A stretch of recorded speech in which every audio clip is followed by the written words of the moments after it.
તો હેલો દોસ્તો, તો કેમ છો માય ફેમિલી? જય શ્રી કૃષ્ણ, જય દ્વારકાધીશ ને જય શ્રી રામ. તો સ્વાગત છે તમારા બધાનું અમારા ચિડિયાઘરમાં. તો જો વાગે છે બપોરના કેમ તો સાંજ કહેવાય, વાગે છે સાંજના 4. હા ઓકે, તો અમારો વ્લોગ અત્યારે સાંજે 4 વાગે ચાલુ થઈ રહ્યો છે, કારણ કે સવારે મંદિરનો પૂજા પુલાયા. સોસાયટીમાં નવરાત્રિ ઉજવવાની છે એટલે છોકરાઓની સ્કૂલ હતી, લેવા મૂકવા ગયા એટલે રહી જ ગયો. અને પાછો અત્યારે વિડીયો બનાવ્યા રહી ગયો. પછી યાદ આવી કરે વ્લોગ તો બનાવવાનો બાકી છે, ચલો ત્યારે વ્લોગ ચાલુ કરી દઈએ. અને આ બધા અત્યારે વાગે છે 3:45 અને બધા રીલ્સ બનાવીને બેસી ગયા છે. હવે બનાવે છે ચા, હે ને? બધા મજામાં. બધાને જય શ્રી કૃષ્ણ, હર હર મહાદેવ અને જય શ્રી રામ અને જય માતાજી. સ્વાગત છે તમારા બધાના મારા ચિડિયાઘરમાં અને અમારા ગોસ્વામી ફેમિલી બ્લોગમાં. તો ભાઈ જો અમે ચાનો ટાઈમ થઈ ગયો તે બધા ચાના અમે જોઈ રહ્યા છો. અમે વિડીયો ઉતારી રહ્યો અને આ બ્લોગ ઉતારવાનું બહુ મોડું કર્યું, કારણ કે સવારનો ટાઈમ જ મળ્યો નહીં. એટલે આમ રેગ્યુલર અમે ઉતારીએ છીએ, પણ અમુક ટાઈમ કામ એવું હોય છે એટલે ઉતારવાનું ભૂલી જવાય છે. Practice make a perfect man એવું કહેવાય છે. Practice make a perfect man, એટલે પ્રેક્ટિસ નથી અમારી અત્યારે રેગ્યુલરમાં. તો હેલો ગાઈસ, જય શ્રી કૃષ્ણ, જય શ્રી રામ, જય દ્વારકાધીશ ને હર હર મહાદેવ. તો જેને બપોરની ચા પીવી હોય, ચાની ચુસ્કી લેવી હોય એ આવી જાઓ. બરાબર છે, પણ આમ મજા બગાડી દીધી છે, કારણ કે પરમ દિવસથી થાય છે નવરાત્રી શરૂઆત, અને વરસાદ ઘણા એરિયામાં, બરોડા, સુરતમાં બહુ વરસાદ પડ્યો છે. ઇવન અમદાવાદમાં અત્યારે ચાલુ થઈ ગયો છે. અને અમે તો 9 દિવસનું નવું બધું સેટિંગ કરી નાખ્યું. અમારે પહેરવાનું કઈ રીતે? હા, અને કાલે અમારે જવાનું છે આદ્યશક્તિ નવરાત્રીમાં, પ્રી નવરાત્રીમાં. પણ કેવું થાય છે જોઈએ, બહુ મોટા પાયે આયોજન છે એમનું.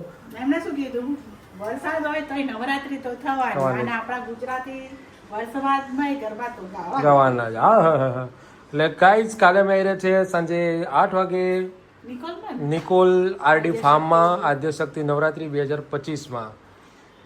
તો ગેટ સેટ રેડી. હા, પણ આમ વરસાદ ના પડવો જોઈએ 9 દિવસ, તો પછી પડશે ચાલશે. અમુક વરસાદ પડીને બંધ થશે ને એમ તો વધારે ઉકળાટ. ના કરતા ગાવા દો બધાને બિચારાના માતાજીના ગરબા તો સારું રહે એમ. રમી લેવા દો. તો પછી તો ગાઈઝ અમે આજે આવી ગયા હતા મંચુરિયન ખાવા માટે. આ બધાની જોડે આ બધા મંચુરિયન ખાવા એટલા માટે આવ્યા હતા અમે અહીંયા. આ ભાઈના અમારે છે નોરતોની અંદર નાસ્તાનો ઓર્ડર આપવાનો છે, એટલે અમે પહેલાં કીધું કે અમે પહેલાં ટેસ્ટ કરીએ છીએ ને પછી ઓર્ડર આપીએ છીએ. એટલે અત્યારે ફટાફટ ટેસ્ટ કરી લઈએ. અને મજાની વાત તો એ છે કે આ ભાઈને જે જુઓ ને બધું અહીંયા છે. અહીંયાથી આ ખાઈને પછી સીધા ક્યાં જશો તમે? સાવરિયામાં, ફાલુદામાં. એટલે આ ખાઈ લઈએ, ટેસ્ટ કરી લઈએ, મસ્ત લાગે છે. અંકુરભાઈ લીધું કે નહીં લીધું? ચમચી લઈ લીધી છે પણ લેતા નથી. તો ભાઈ આમને તીખું લાગ્યું ને મંચુરિયન, એટલે અમને મંગાવ્યો બદામ શેક. આ બધાએ મંગાવ્યો, આ ભાઈ અને આ ભાઈ, અને અમે તૃણાલભાઈ એવું કીધું કે આપણે છેલ્લે પીશું. પણ અમે તો ડેઝર્ટમાં મંગાવ્યું. હા, અને આમને તો જો પણ અહીંયા શું હું કહું, પતી ગયું બધું કામકાજ.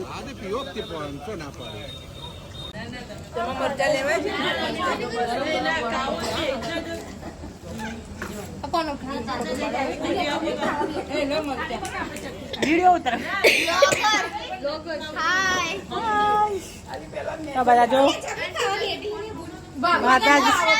માતાજી નવરાત્રીનું સજાય, માતાજીનું સજાય. બધા બેસી ગયા છે નાસ્તો કરવા.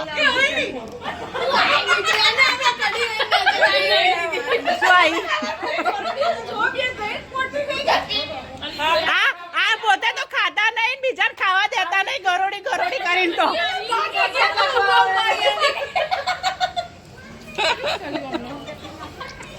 જેન્ટ્સ પાર્ટી ત્યાં થાય છે, અહીંયા લેડીઝ પાર્ટી.